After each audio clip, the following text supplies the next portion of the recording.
Beastwatch News, watching the rising beast of Revelation.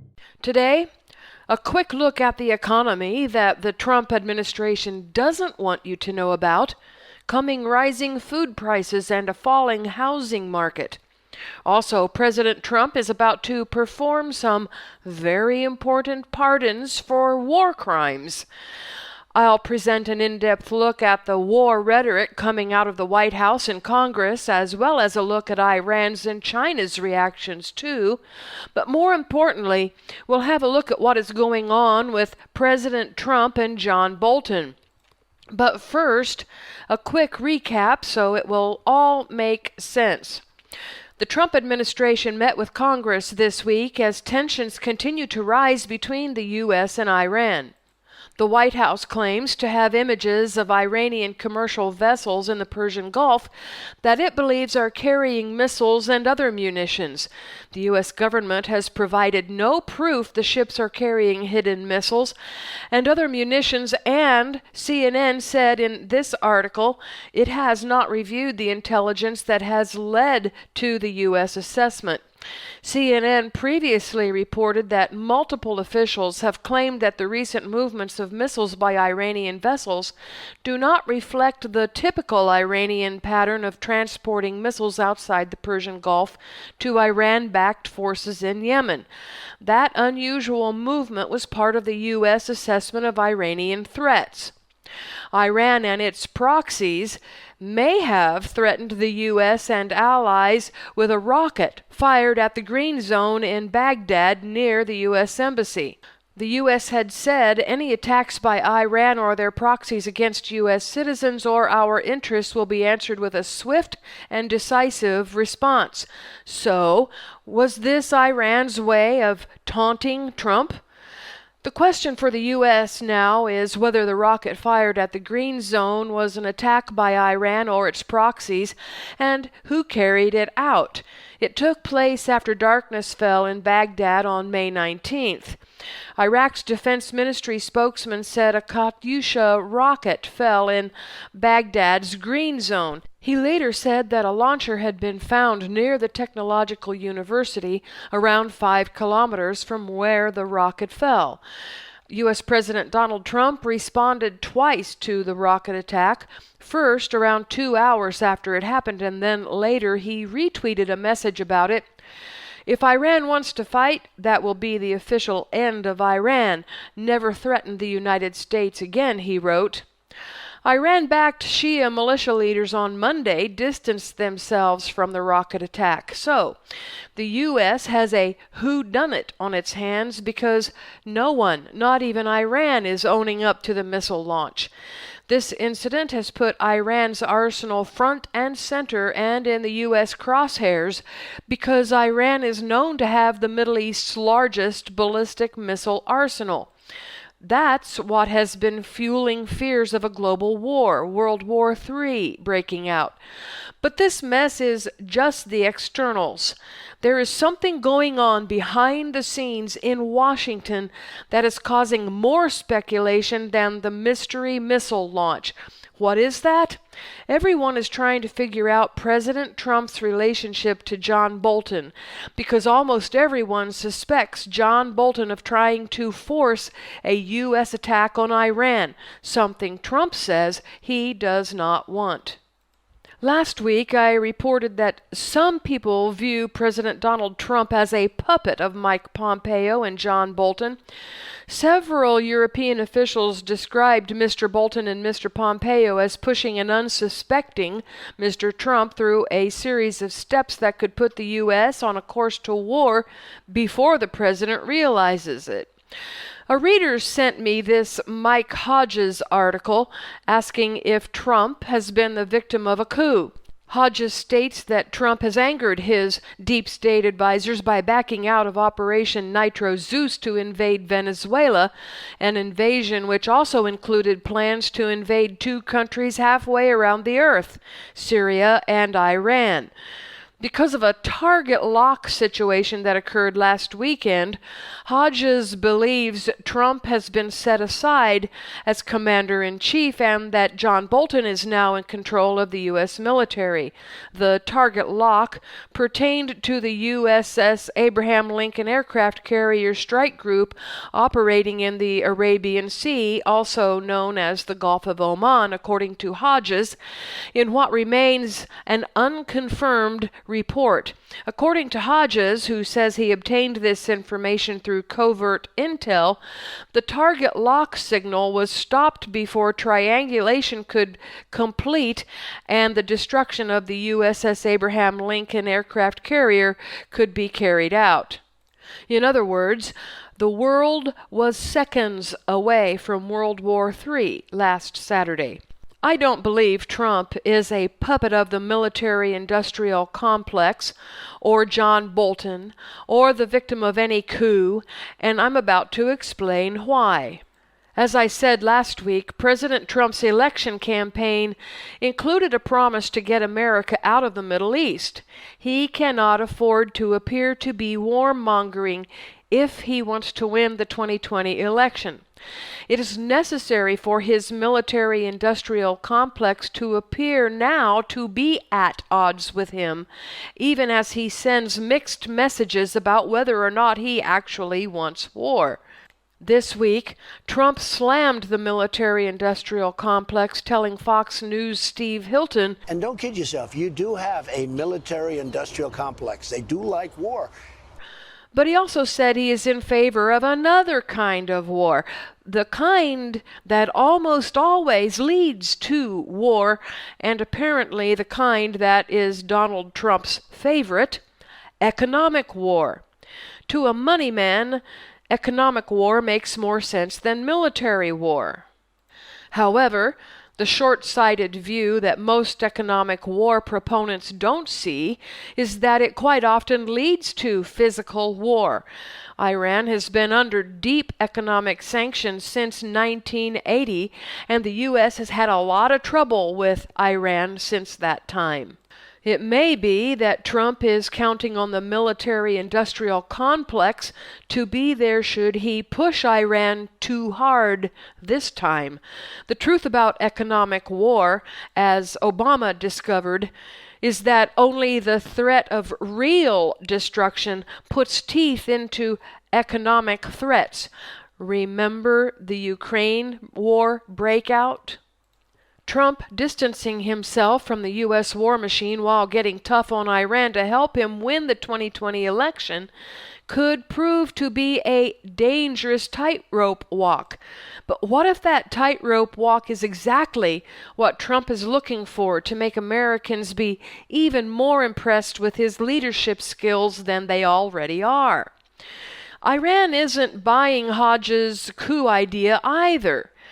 Iran believes Trump and Bolton are in cahoots to prove a response to the stiffer economic sanctions.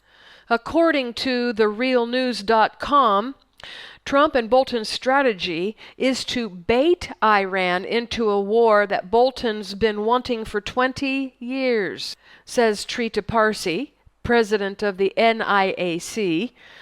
Trump's team, she says, especially since Bolton came on board, has been super aggressive at trying to not only provoke Iran into some sort of action like this to divert from the nuclear agreement, but also to get some sort of reaction.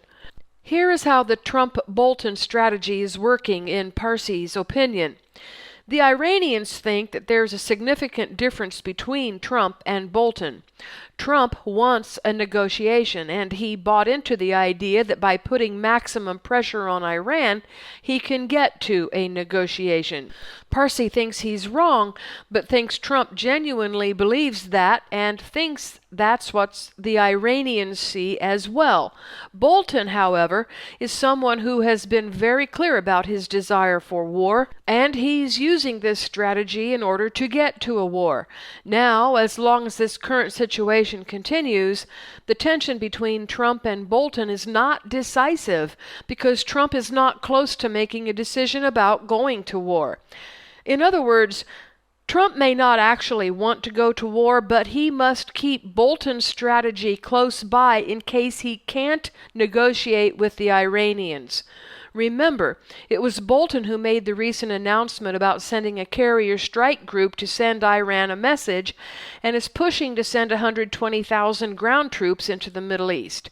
The intelligence leading to the Iraq personnel withdrawal is highly suggestive of Bolton's style as well, especially given that some of our allies, in particular the British, said that the threat is being exaggerated. I believe it is possible that Trump is using Bolton's warmongering reputation as leverage, a behind-the-scenes threat to push Iran into another round of nuclear negotiations. It helps Trump's cause if Iran believes Bolton is a loose cannon, and it will play well with the electorate too, because it will make Trump appear that he has more control than he really does. This is the reason Trump may be keeping the Bolton military-industrial complex strategy at arm's length. And it does not mean that Trump won't go to war either. Rather, Trump is strategizing on economic war, followed by military war, if necessary, because he wants to put Iran in its place. The U.S. still needs the Syrian oil and gas infrastructure because he who controls that controls the entire Middle East as long as relations with Saudi Arabia remain stable. Now back to the realnews.com article. So, all of the cost right now is on the shoulder of the Iranians, and Trump is not paying any cost at all. If, however, the Iranians restart their nuclear enrichment program and start counter-escalating, this will come to a climax, a very dangerous climax. Farsi now makes an excellent point that if Trump truly does not want war, he will need to change his strategy. And changing his strategy will then reveal the actual tensions between himself and John Bolton, if there are any. And at that point, Trump may have to fire Bolton, after which a real de-escalation of war with Iran could begin, especially if firing Bolton is seen in a favorable light by Tehran. The Guardian analyzed the Trump-Bolton relationship, asking the question of whether Bolton is trying to drive Trump to war with Iran. John Bolton, who has been called the most dangerous man in the world, was not Donald Trump's first pick, says The Guardian, for his national security advisor. But after a series of resignations, he was plucked from a life of Fox News appearances to reprise his career as the foremost military hawk in the U.S. Now he has his sights set on Iran and has pushed for a buildup of U.S. military assets in the Gulf. The Guardian's World Affairs editor Julian Borger told Anushka Astana that as tensions rise, so do the chances of an accidental or deliberate escalation towards war. The echoes of the drumbeat to war in Iraq in 2003 are now all too apparent. MySanAntonio.com, however, has a different opinion. The sharp rise in tension with Iran can be entirely blamed on John Bolton, Trump's hawkish national security advisor, who has long made clear that his goal is nothing less than regime change. Ultimately, it was Trump who decided to pull out of the nuclear deal against the advice of his then Defense Secretary James Mattis. It was Trump who ordered scorched earth sanctions designed not to cripple but to destroy the Iranian economy. And it was Trump who approved designating a unit of Iran's armed forces, the Islamic Revolutionary Guard Corps, as a terrorist organization. These actions, taken by Trump, not John Bolton, are the real cause of war escalation between the U.S. and Iran. Also, a factor in the situation with Iran is the U.S. alliance with Saudi Arabia, a point well taken from the mysanantonio.com article. It says, the president has allowed the traditional U.S. alliance with Saudi Arabia, Iran's bitter rival for military, political, and religious dominance in the region, to be turned into what amounts to a Vulcan mind meld, with the role of Spock being played by the de facto Saudi leader, Crown Prince Mohammed bin Salman. Trump took no effective action against Salman, not even a stern finger wagging for ordering the murder of Washington Post columnist Jamal Khashoggi. The president has turned a blind eye to the near-genocidal war Salman is waging in Yemen, and now Trump appears to be doing the Saudi potentate's bidding with regard to Iran. Trump administration talk of sending up to 120,000 troops to the region if Iran or its proxies attack American forces is, at this point, just talk. But ordering home hundreds of non-essential diplomatic personnel from neighboring Iraq, as the administration announced last week, is the kind of concrete step that often precedes hostilities. The Boston Herald said, if there's one thing Democrats and Ayatollahs agree on these days, it's that John Bolton is trying to start a war with Iran. President Trump has said that he is open to negotiations and does not want a war, but his mustached national security advisor will not abide. Popular as it may be in Washington, this theory has it backward. Bolton's antipathy toward Iran is well known and long-standing, but the current administration strategy is not aimed at starting a war with Iran. It's designed to avoid one. Nevertheless, the anti-Bolton theme has been the centerpiece of a public diplomacy campaign for Iranian Foreign Minister Javad Zarif. Zarif's strategy is transparent.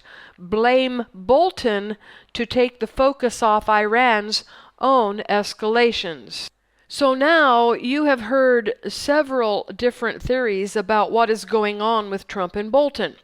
I earlier asserted that it is possible Trump is using the Bolton loose cannon as a leverage and threat to bring Iran to the table so a different nuclear deal can be made.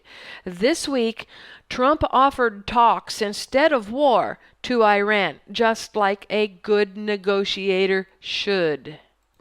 After presenting to the enemy a threat. In negotiations, one wants a big takeaway and a big threat. The takeaway for Iran is continued and worsening economic sanctions. The big threat is war. Los Angeles Times wrote, after all the tough talk and menacing warships, Trump's basic demand of the Ayatollahs was almost plaintive. Can we talk? What they should be doing is calling me up, the president said on May 9th. We can make a deal, a fair deal. We're not looking to hurt Iran, the president told reporters. I want them to be strong and great. Then the LA Times asks this question. All those collisions raise a question. Why does Bolton still have his job?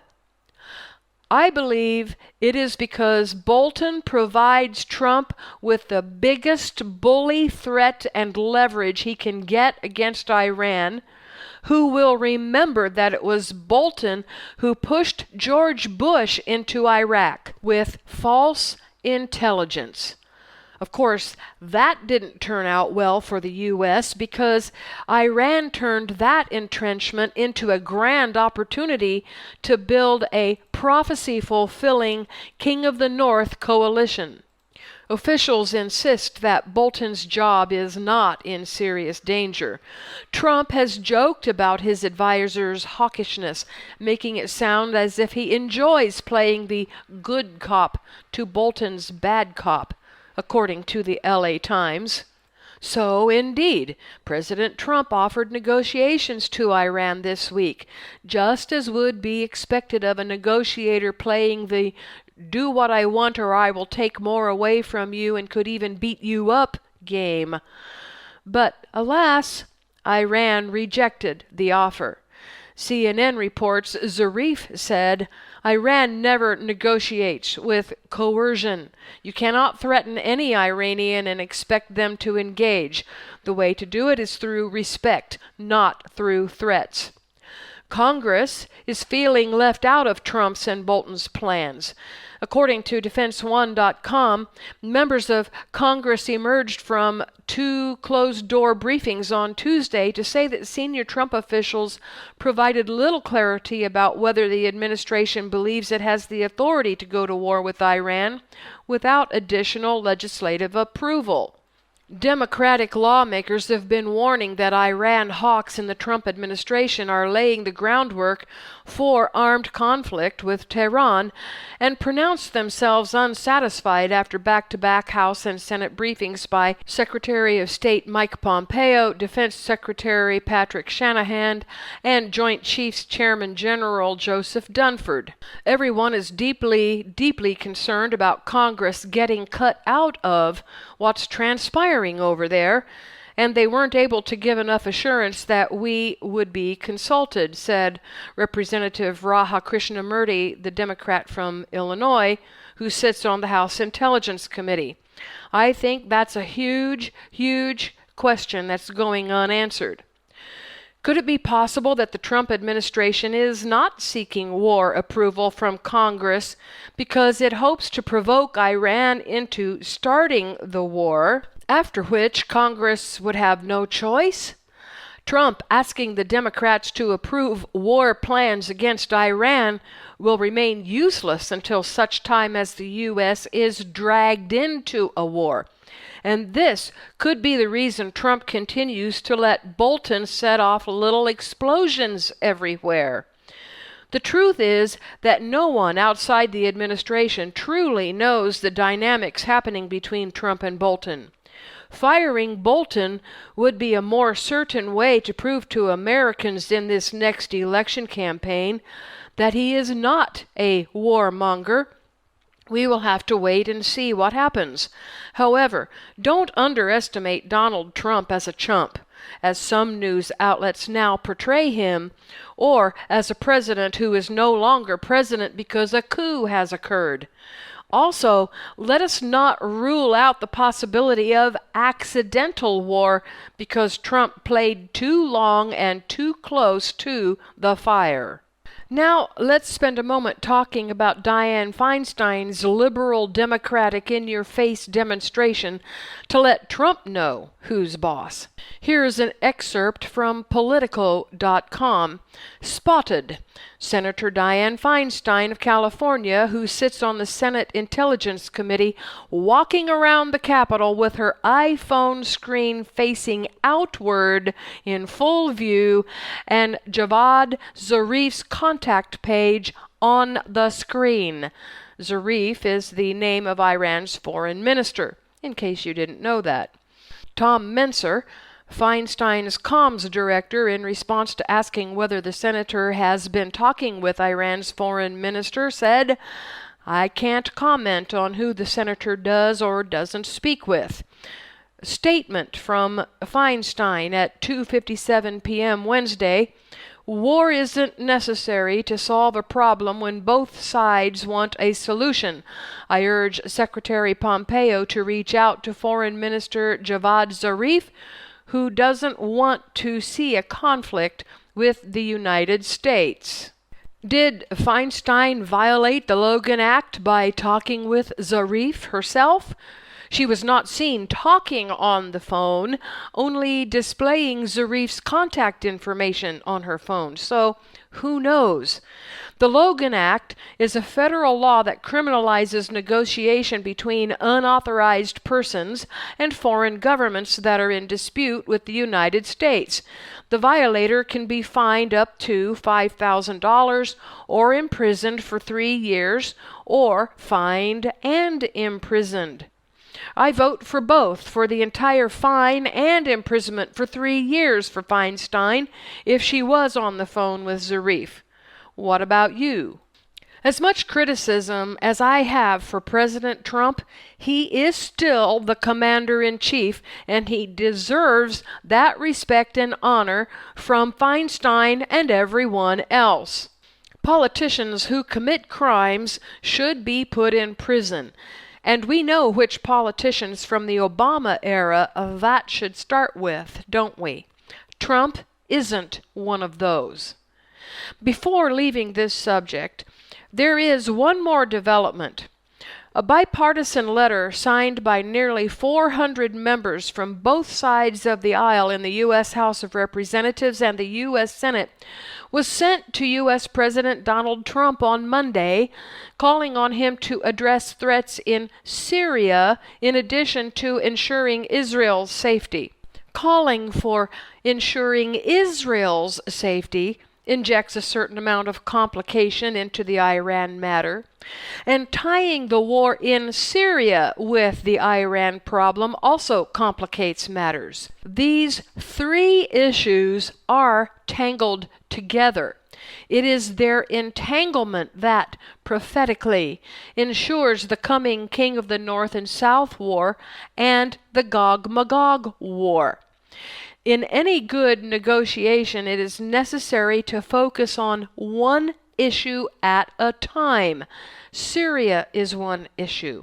Israel is one issue. Iran is one issue too. But it is the biggest and most complex issue. Yet Congress, once again, runs ahead of the president, pushing for more than can be delivered in one stroke. It appears that Congress is trying to pull President Trump back from the brink of war with Iran by reminding him of the problems that still exist in Syria, which is a threat to Israel.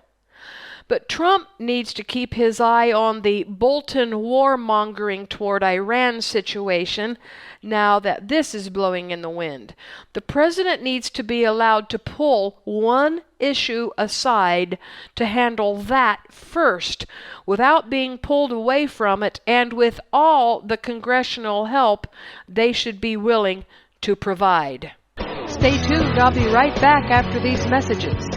Join Pete and Kelly Rambo to clean up Jerusalem and enjoy Sukkot from October 7th to 22nd for only $945. Price includes lodging, breakfast, and dinner each day, as well as most transportation. Enjoy other options like tours and shopping. Check AniYosef.com, ANIYOSEF.com for details. Sukkot is the Lord's feast, and Jerusalem is the only place to be this year in Jerusalem.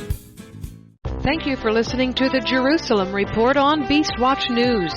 Full news coverage with a Hebraic perspective of the headlines fulfilling Bible prophecy.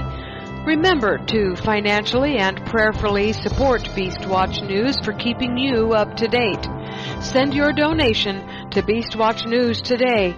It takes money to operate this ministry, and your help is much appreciated. And now, China. President Trump isn't provoking war just with Iran. He is going after China too. There is no chance President Donald Trump will back down in the U.S. trade war with China, former Trump advisor Steve Bannon told CNBC on Wednesday. China has been running an economic war against the industrial democracies for now 20 years, said the hardline ex-White House chief strategist who helped craft Trump's nationalist message. Under Trump, Washington has taken a tougher stance on China than his recent predecessors. In addition to disputes around trade and the alleged Chinese theft of U.S. intellectual property, American intelligence chiefs expressed their distrust of Chinese tech giant Huawei and Chinese telecom company ZTE. The standoff with China cuts to the core of what the United States is going to be in the future, Bannon said. With Made in China 2025, One Belt, One Road, and Huawei's 5G rollout, this is a master plan to become an economic hegemon, he added, referring to Chinese policies on its economy and trade. Beside the usual tit-for-tat trade battles this week, the U.S. banned the Huawei brand cell phones in the United States. The U.S. government has long argued that Huawei equipment poses a national security threat and could be used by Beijing for spying. It's lobbying allies to exclude Huawei from next-generation 5G wireless networks.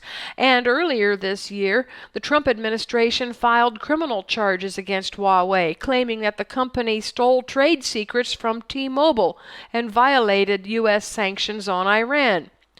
Trump has been warned by the West's most influential economics think tank, the Paris-based Organization for Economic Cooperation and Development, that further escalation of the U.S.-China trade war would unleash significant damage for the American economy as well as the rest of the world. The founder of Huawei has said the U.S. underestimates the Chinese telecom maker's strength and that conflict with the U.S. is inevitable in the quest to stand on top of the world. The Chinese company's top executive in the UK, Jeremy Thompson, said the U.S. move against Huawei was a cynically timed blow in the escalating trade war. The timing of this is to inflict maximum hurt on our organization. We're a football in between this trade war, he told the BBC. The Chinese have already begun their backlash. Zero Hedge reports the boycott begins. Chinese company orders employees to stop using American products, eating at KFC, and halt international travels to the U.S. The escalating trade war between the U.S. and China is leading to a Cold War and possibly worse. China and Iran are on the same side, folks. Trump is pushing buttons on both nations, which could lead to a terrible backlash, not just for the global economy, but for global war. China offered strong support to Iran last Friday, with its top diplomat telling Iran's foreign minister that China opposes unilateral sanctions and supports Tehran's efforts to safeguard its interests. The U.S.-Iranian tensions have escalated in recent days, bringing increasing concerns about possible conflict. Iran has said it is committed to its obligation under an international nuclear deal despite the U.S. withdrawal from the agreement last year and has called the reimposition of U.S. sanctions unacceptable. Meeting in Beijing, Chinese State Councilor Wang Yi told Iranian Foreign Minister Mohammad Javad Zarif that given the important and rapidly evolving situation, the two needed to strengthen communication and coordination. China resolutely opposes the U.S. implementation of unilateral sanctions and so-called long-arm jurisdiction, understands the situation and concerns of the Iranian side, and supports the Iranian side to safeguard its legitimate rights and interests. Chinese Foreign Ministry paraphrased Wang as saying, "I see a Chinese army of millions of soldiers and soldiers of Chinese allies marching across the Middle East and into Israel, just as Yahweh said. I also see China pairing up with Russia, China on the west coast of the U.S. and Russia on the east coast to destroy America. As always, we must follow the money.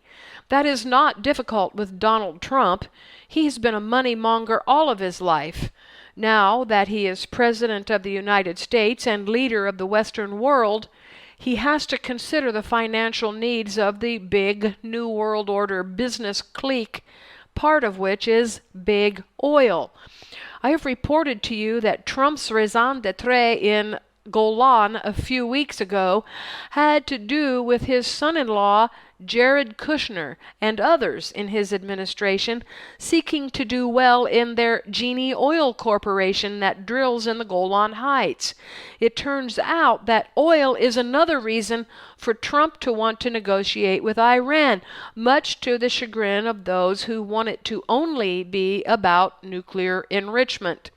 Trump may find out that the problem with engaging in economic war on two fronts is that those two fronts have a good chance of aligning against you, as China and Iran are now doing. Their alignment is more than political alliance. For China, it is also a way to reject U.S. policy using Iran's oil sales. Listen to this MEPC.org article. As civilizations with deep historical roots, rich cultural traditions, and illustrious imperial pasts, Iran and China have a basis for psychological identification. The fact that the two countries have no history of war and conflict, and that both have suffered the humiliating experience of neo-colonialism, accentuates their civilizational and political identification. This deep sense of historical identity and national pride may partially explain why Iran and China have experienced several revolutions in the 20th century, in which the themes of anti-imperialism and nationalist self-assertion played a prominent ideological role. Charles Ziegler puts it, from 1992 to 2005, the People's Republic of China went from self-sufficiency in petroleum to dependence on imports for over one-third of total consumption. China is the world's second largest energy consumer, and in 2004, it surpassed Japan as the world's number 2 oil importer. This makes it now necessary for China to harden its choice between the Eastern New World Order and the Western New World Order. Red China, Red Russia, and Red Persians, Edomite descendants of Esau's grandson Amalek, banding together. Not banding together because they like each other necessarily, but because Trump is causing them to have to band together to fight the rising Western colonial hegemony as they see it. Iran is the fourth largest producer of oil in the world, behind Saudi Arabia, Russia, and the United States. Iran also possesses the second largest gas reserves in the world, trailing only Russia. Trump is trying to force Red China under Western control through the U.S.-China trade war and the economic sanctions of Iran's oil exports. What will China do? Go with Iran in defiance of the U.S., or go with the U.S. against an oil supplier, Iran? According to some scholars, there is an emerging axis of oil constituting Russia, a major producer, China, a growing consumer, and the nationalist oil-producing states, most notably Iran, a major producer. Their interests converge, and they are now challenging U.S. hegemony on a wide range of issues globally. The frustration of U.S. efforts to impede Iran's drive for nuclear power is cited as an example of this new counter-hegemonic petroleum bloc. The creation of the Shanghai Cooperation Council, in which Russia and Iran are members, is partially designed to roll back growing U.S. influence in Central Asia and the Caucasus. Resistance is now in China's purview, as it has now begun purchasing Iran's oil despite the Trump sanctions and the executive order threatening any nation that defies him. On the same day that Iranian Foreign Minister Javad Zarif traveled to Beijing for talks on regional and international issues, the Chinese oil tanker Pacific Bravo began traveling eastward, having loaded approximately 2 million barrels of Iranian oil from the Soroush and Karg terminals in the Persian Gulf over the past few days. Pacific Bravo is the first major tanker to load Iranian crude after the Trump administration revoked waivers permitting the purchases by 8 of Iran's oil customers. The revocation of the waivers, which sent shockwaves through the global oil market, was a major escalation of Trump's maximum pressure campaign on Iran.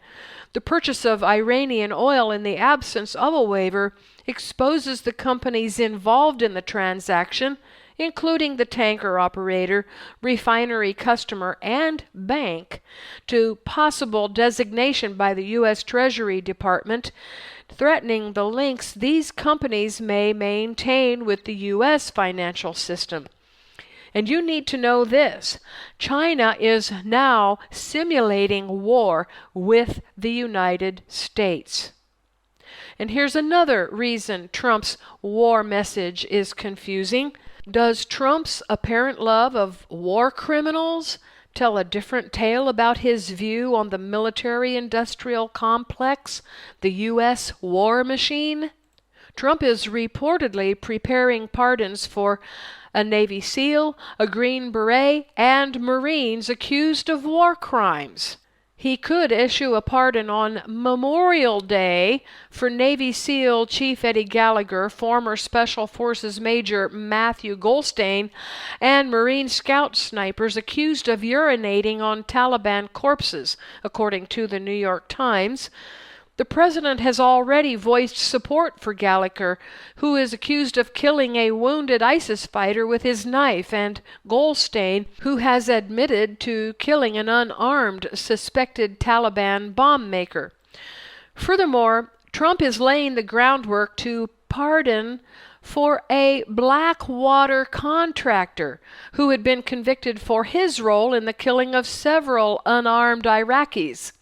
What does Trump's willingness to use his power to wipe clean horrific crimes on the battlefield tell us about him that we might not have already known? This article asks. It reconfirms his fidelity to the Jacksonian theory of national security, which can roughly be described as, we don't want to go to war, but if we do, we'll kill them all and let God sort them out. It's a belief that once hostilities are underway, any sort of lethal violence is justified, with the laws of war being an illegitimate restraint on the laws of national sovereignty and self-defense. It serves as confirmation that Trump wishes to use his pardon power to signal, in no uncertain terms, that he believes it is good for armed agents of the state to brutalize suspected enemies. If the Blackwater contractor, a mercenary basically, gets a pardon, that will be particularly telling. This is not a member of the U.S. Armed Forces. The peg to Memorial Day is also questionable. It's a holiday set aside to honor those who died in military service to the U.S. In this case, Trump would be honoring very much alive men whose victims are very much dead. There has been some backlash to these expected moves from military veterans. Mark Hertling, who served as commanding general for U.S. Army Europe, wrote for CNN that those who have been convicted were individuals who either did not understand the requirements of every military member to abide by a professional ethic and a prescribed set of values, or they did not understand the implications such an action has for commanders who have the requirement to constantly maintain good order and discipline in the professional military force. Well, what does the Torah say about war? Deuteronomy 23:9, when you are encamped against your enemies, then you shall keep yourself from every evil thing. It is an evil thing to desecrate the body of your enemy, or to decide on your own that one individual deserves to die for something he has not yet been proven to have done. Therefore, pardoning these kind of men is a disgrace to the Commander-in-Chief, his presidential office, and to Donald Trump personally. We have to ask ourselves this question. Do these possible pardons really signal a president who is not part of the military complex? No, it does not. It simply points to his personal preference regarding war, not that he does not want to ever go to war. As he has said in the news last week, he will be happy to go to military war if the economic war fails. Now, is a food crisis coming? Here's the Zero Hedge headline. Farmageddon looms. Only 30% of U.S. cornfields have been planted. 5-year average is 66%. 2019 is turning out to be a nightmare that never ends for the agricultural industry. Thanks to endless rain and unprecedented flooding, fields all over the middle part of the country are absolutely soaked right now, and this has prevented many farmers from getting their crops in the ground. I knew that this was a problem, but when I heard that only 30% of U.S. cornfields had been planted as of Sunday, I had a really hard time believing it. But it turns out that number is 100% accurate, and at this point, corn farmers are up against a wall because crop insurance final planting dates have either already passed or are coming up very quickly. In addition, for every day after May 15th that corn is not in the ground, farmers lose approximately 2% of their yield. Unfortunately, more rain is on the way, and it looks like thousands of corn farmers will not be able to plant corn at all this year. It is no exaggeration to say that what we are facing is a true national catastrophe. According to the Department of Agriculture, over the past 5 years, an average of 66% of all cornfields were already planted by now. But now, U.S. farmers have only seeded 30% of the U.S. 2019 corn crop by last Sunday, the government said, which is lagging the 5-year average of 66%. The soybean crop was 9% planted, behind the 5-year average of 29%. Soybean farmers have more time to recover, but they are facing a unique problem of their own, which we will talk about later in this article. But first, let's take a look at the corn planting numbers from some of our most important corn-producing states. I think that you will agree that these numbers are almost too crazy to believe. Iowa, 48% planted. The 5-year average, 76%. Minnesota, 21% planted. 5-year average, 65%. North Dakota, 11% planted. 5-year average, 43%. South Dakota, 4% planted. 5-year average, 54%. Can you imagine what this is going to do to food prices? Right now, soil moisture levels in the state of Illinois are in the 90th to 99th percentile statewide. In other words, the entire state is completely and utterly drenched. We have never had a year quite like this before, and U.S. food production is going to be substantially below expectations. I very much encourage everyone to get prepared for much higher food prices and a tremendous amount of uncertainty in the months ahead. So much for the U.S.-China trade war. If the U.S. needs to feed hungry American mouths, eh? And now, one last bit of negative news. Is the housing market headed for a plunge? One of the most important economic health indicators is the housing market, not the stock market. Well, guess what?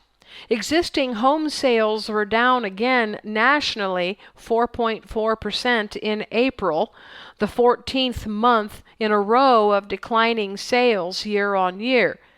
This is the longest stretch without a single positive month since the housing market collapse that brought on the Great Recession.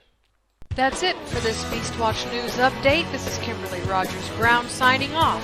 Click over to beastwatchnews.com for full comprehensive coverage of all the headlines fulfilling end of days Bible prophecy.